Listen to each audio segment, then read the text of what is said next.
भगवान गणपति का ध्यान करके आज के हम सेशन की शुरुआत करते हैं। ओम गणपते नमः। आज हम एस्ट्रोलॉजी के अंदर जो एक डेली या महीने में या साल में 6 महीने में प्लेनेट के ट्रांजिट की जो इवेंट्स होती हैं उनका एनालिसिस के बारे में देखेंगे कि हमारे जो एस्ट्रोलॉजर्स थे, जो लर्नेड पर्सन्स थे, उन्होंने और जो ऋषि मुनियों ने क्या फार्मूले बनाए, क्या नियम बनाए कि कैसे हम ये निकालें कि प्लेनेट के ट्रांजिट का रिजल्ट गुड होगा कि बैड होगा। अब इसके अंदर मैं आपको एक चीज़ बता देना चाहता हूँ कि जो आज का जो मैंने वीडियो बनाया है वो हिंदी और इंग्लिश दोनों भाषाओं में इसको बनाया है और आशा करता हूँ कि आप लोगों को ये पसंद आएगा। और हिंदू एस्ट्रोलॉजी के अंदर जब ट्रांजिट होता है प्लेनेट का तो उसको देखने का तरीका क्या है। अब जो मंत्रेश्वर हैं उन्होंने ये कहा कि उनके अकॉर्डिंग चंद्रमा की जो पोजीशन होती है, जो कि जन्म की राशि होती है, वहां से ट्रांजिट को देखा जाता है। उसका एनालिसिस लग्न कुंडली में चंद्रमा कहाँ पे पोजीशनड है। अगर चंद्रमा की पोजीशन कर्क राशि में है तो हम कर्क राशि से ही काउंट करेंगे कि जिस प्लेनेट का ट्रांजिट का इफेक्ट देखना है उसका क्या इफेक्ट आएगा, उसके बारे में एनालिसिस मून साइन से किया जाता है। तो चंद्रमा जिस नक्षत्र में होता है at the time of birth it is called the जन्म नक्षत्र, और जिस जोडियाक साइन में, जिस राशि में, if it is in cancer then we can say the Rashi is Cancer, or in Hindi it is called Kark. Now the speed of the planet is also vary during its transit, तो उसको भी western astrology में consider किया जाता है, हमारी Hindu astrology में उसको इतना कंसीडर नहीं करते। अब ये भी हमारे उसमें नहीं है कि जब प्लेनेट एंटर होगा किसी राशि में तो रिजल्ट कब देगा, क्या एंट्री पे देगा, क्या मध्य में देगा, means at the middle of the राशि और at the end of the राशि। और उसमें जो लैटिट्यूड लॉन्गिट्यूड है प्लेनेट के उसको भी इतना कंसीडरेशन नहीं किया जाता। ना चंद्रमा की पोजीशन के लैटिट्यूड कंसीडर करते हैं, किस रेफरेंस के अंदर, मतलब जो ट्रांजिट पोजीशन तो चंद्रमा से देखेंगे, लेकिन व्हाट मतलब चंद्रमा की नेटल चार्ट में स्टार्टिंग पे है, मिडिल में है कि एंड में है, उसको भी हिंदू एस्ट्रोलॉजी में कंसीडर नहीं किया गया है। अब यहां मैं आपको बता देना चाहता हूं कि व्हेन जब सन और मार्स ट्रांजिट होते हैं और किसी नए प्लेनेट में एंट्री करते हैं तो जैसे ही वो एंटर होंगे दे ऑफर देयर रिजल्ट्स, वो अपना परिणाम दे देते हैं। Means whenever Sun and Mars enter into the any rashi, any sign, any zodiac sign, they offer the results immediately. But Jupiter, Brihaspati and Shukra and Venus राशि के जब मिडिल में से ट्रांजिट करते हैं तब वो अपने रिजल्ट देते हैं। तो मैंने आज जो स्लाइड्स भी बनाई है वो भी हिंदी और इंग्लिश दोनों लैंग्वेज में बनाने की कोशिश की है। I will hope that the viewers can appreciate this thing. Now Shani Dev जब राशि में प्रवेश करते हैं एट दैट टाइम वो रिजल्ट नहीं देते, लेकिन चंद्रमा, मून एंड मरकरी हमेशा फल देते हैं, चाहे वो राशि के स्टार्ट में हो, मिडिल में हो या एंड में हो। But Saturn will give the result when it exit from the राशि। अब हिंदू एस्ट्रोलॉजी के अकॉर्डिंग ये भी देखा गया है कि जो रिजल्ट होगा वो किस टाइप का होगा। तो it depends upon the planet position कि प्लेनेट एक्सॉल्टेड है, अपनी राशि में है, कहां पे प्लेनेट है, उसकी वीकनेस क्या है, उसकी स्ट्रेंथ क्या है,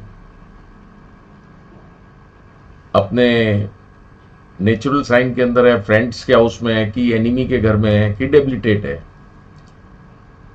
एंड ऑल्सो मेलेफिक एस्पेक्ट्स है प्लेनेट्स के या बेनिफिक प्लेनेट्स के एस्पेक्ट हो रहे हैं, अपनी मूल त्रिकोण राशि में है, क्या प्लेनेट की पोजीशन है।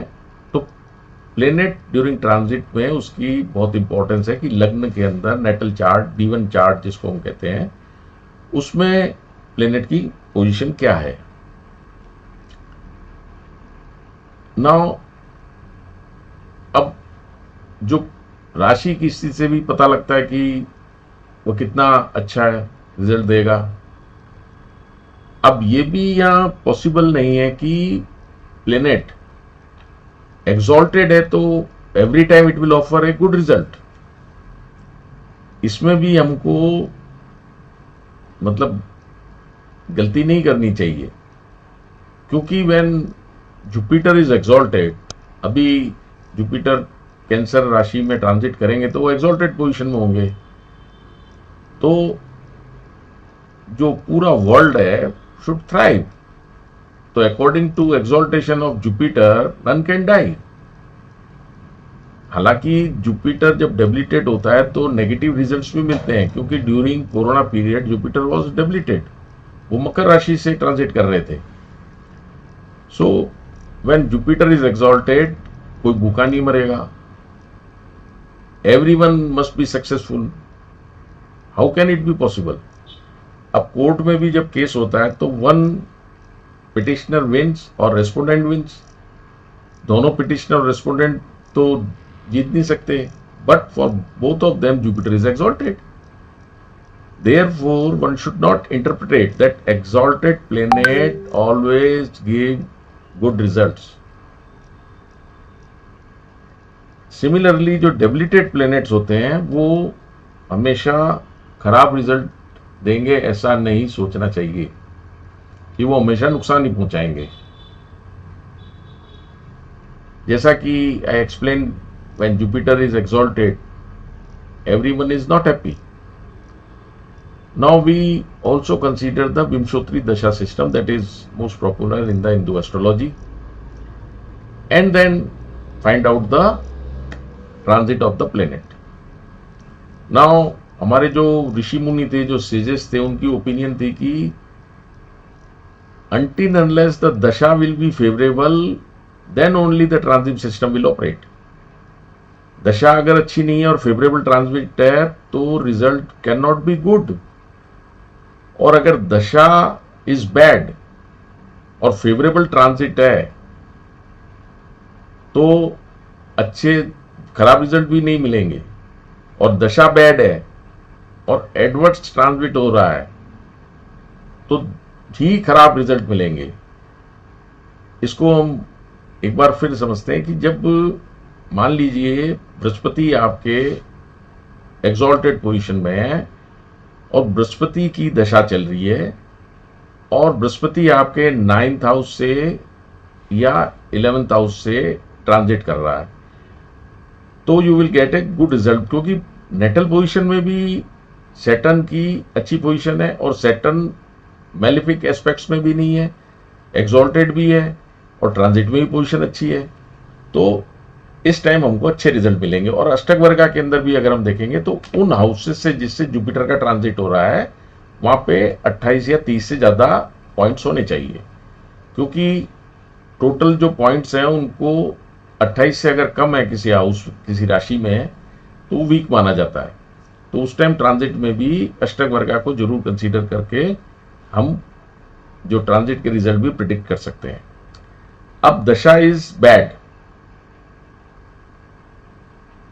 तो ही एडवर्स ट्रांजिट के हमको एडवर्स रिजल्ट मिलेंगे। Now can you all agree with this. लेकिन ये क्वेश्चन है इस पे जरूर हमको सोचना चाहिए. Now we consider the KP system.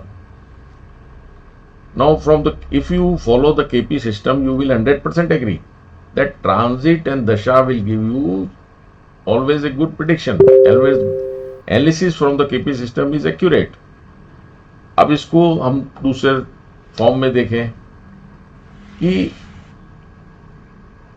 जो अच्छी दशा चल रही है, जो प्लेनेट जिस इवेंट को हम चेक कर रहे हैं, तो दैट उसके प्लेनेट उन हाउसेस को सिग्निफाई कर रहे हैं और नेगेटिव डिट्रीमेंटल हाउसेस को सिग्निफाई नहीं कर रहे, तो दशा can be compared with the day denominator. और जो उसकी मुक्ति जिसको अंतर बोलते हैं, उससे हम आवर का प्रिडिक्शन कर सकते हैं कि वो इवेंट कितने बजे होगी एंड प्रति अंतरविल से कितने मिनट पे होगी. और transit will say about the second. Means दशा एंड ट्रांजिट दोनों 100% आपको टाइमिंग ऑफ इवेंट के लिए केपी सिस्टम से प्रिडिक्शन करने में काफी हेल्पफुल रहेगी. While considering the transit position, there is one theory is also there in which the planet position of the which is to be considered under transit condition and corresponding house, whether the planet is placed in that house is there or not. Now जैसे if we consider सूर्य देव को, and here I want to emphasize that all the positions of the transit of the planet is to be considered from the moon sign of the native in their Lagna chart. Now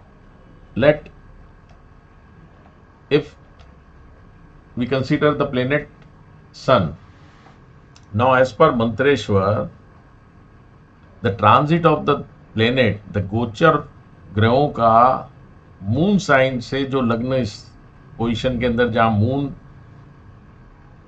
की position है जिस भी house में, वहीं से count करी जाती है position.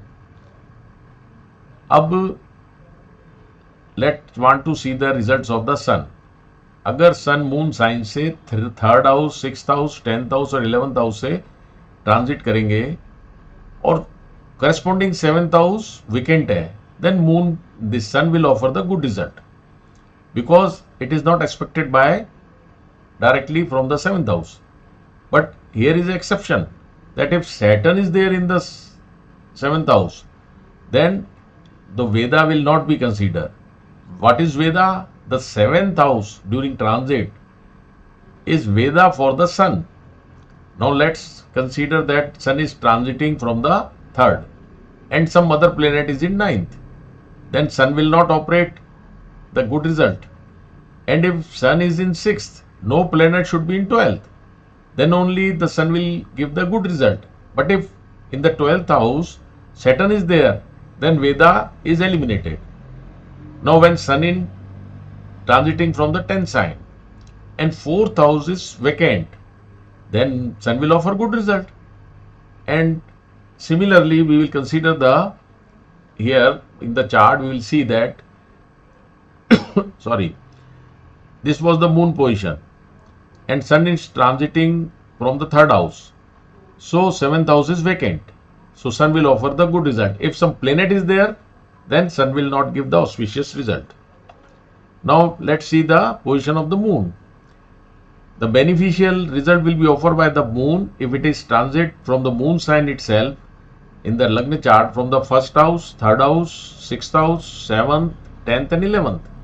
And the Veda position for the moon is 5th, 9th, 12th, 2nd, 4th and 8th respectively.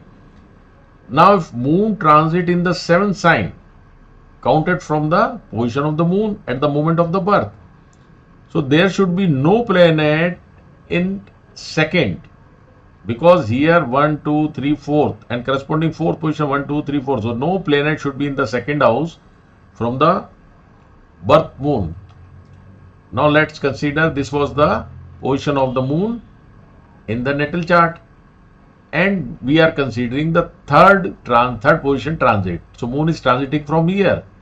Now from 3rd position transit, no planet should be in the 9th. So 7th, 8th and 9th, no planet if it is in 9th house, then moon will offer the good result. Now let's consider the position of the transit position of the Mars. The Veda positions are 12, 9 and 5th respectively, and the beneficial positions are 3rd house, 6th and 11th from the moon. Now let's see, this was the position of the moon in the natal chart, and Mars is transiting from here, from the 3rd position. So Veda position is 12th house, means this was the 12th from the natal position. No planet should be in the 12th house, then only the Mars will offer the good result. Now consider for the Mercury, the auspicious houses are 2nd, 4th, 6th, 8th and 11th, where the Veda positions are 5th, 3rd, 9th, 1st, 7th and 12th. Now let's consider, this was the moon position and Mercury is transiting from the 2nd house, then 5th house should be vacant. So from Mercury 1, 2, 3, 4 and 5th, this 5th house if vacant, then Mercury will offer good result during the transit of Mercury from the 2nd house from the moon. Now consider the planet Jupiter transit. You know that Jupiter will transit, it will take 1 year in one sign. Now the favorable signs are 2, 5, 7, 9 and 11 from the moon sign, and the Veda positions are 12, 4, 3rd, 10 and 8 respectively. Now let's consider, this was the moon position in the 9th house in the natal chart, and Jupiter is transiting from 1, 2, 3, 4, 5th. So corresponding to 5th, 4th position should be vacant. So if Jupiter is transiting from here with reference to the moon position, then this 4th house should be vacant, then only Jupiter will give the favorable results. Hope everything is clear, because I have given you every planet example. Now consider the Venus, the favorable.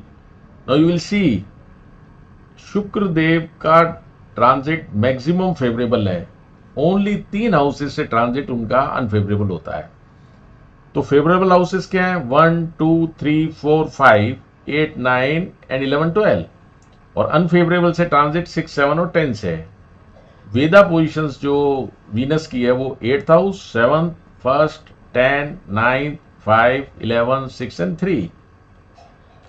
Now see in the chart, this was the position of moon in the Lagna chart, and from the 4th position Venus is transiting, let's consider, and this was the position of the Venus in the natal chart. Now corresponding to the 4th, the Veda position is 10th house, so there should be no planet in the 10th house while Venus is transiting from the 4th house.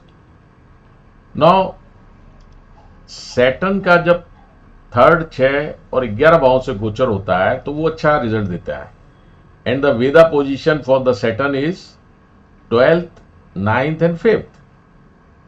Now here let Saturn is considered transiting from the 3rd house because moon is there, and there is no planet in the 12th house, then Saturn will also offer the good result. Now transit of the Rahu is considered as of Saturn, whereas Ketu transit will be as per Mars. Now I have already told you in the earlier that there are some exception cases, that no Veda position need to be considered if Veda is in between Sun and Saturn, and also in between Moon and Mercury. Means Sun in the 3rd house and Saturn in the 9th, then Sun will give the beneficial results and Saturn will not rob away. Similarly, if Moon transit in 10th, it is advantageous, and if Mercury to be in 4th, it will continue to be good as there is no Veda. So friends, I think the information, the knowledge I have given you, the basic knowledge of the transit of the planets and the rule and the counting position, where to count, what is Veda and what are the exception cases. Hope the viewers will like it and they will analyze the transit position of the various planet corresponding to the moon sign. Thank you. If you have any query, please ask in the comment section so that I can reply you accordingly. Thank you.